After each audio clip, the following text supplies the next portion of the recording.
देवो यथादि पुरुषो भजते मयिमं विवोर्हति भवान वदतु शंसम।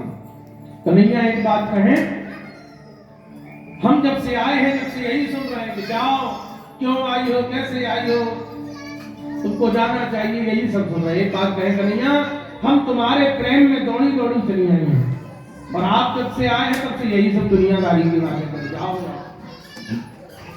कन्हैया हम तुम्हारे भक्त हैं, भक्ता भजस सुदुर्वग्रह मातजस्मान। ये पहली बात तो ये कि आपको कोई उपदेश देने का अधिकार नहीं और हमको सुनना नहीं है।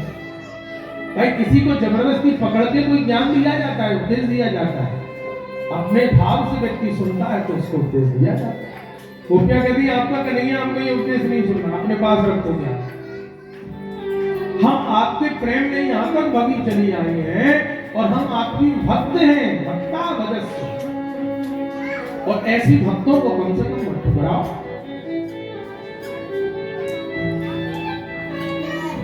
हम आपके समक्ष भात बन के आए हैं। देखिए भक्त और भात संस्कृत के भक्त शब्द से ही भात बना है, इसलिए भात और भक्त में कोई विशेष अंतर नहीं है। जैसे भात बनता है ऐसे ही भक्त बनता है।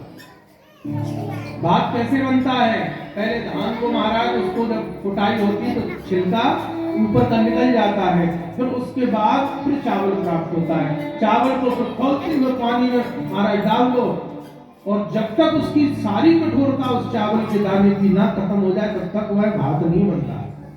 जब कठोरता सारी समाप्त हो जाती तब भात बनता है। ऐसे ही भक्त बनता है।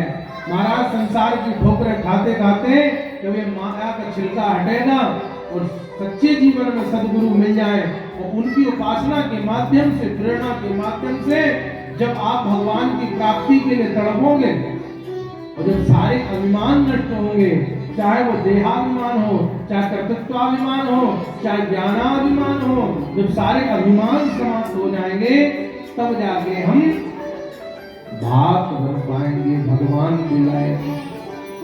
इसलिए गोपियां कहती हैं हम आपकी भात बन के आई हैं आपके समय, हमें स्वीकार करो प्रभु, ऐसे हमारा परित्याग मत करो।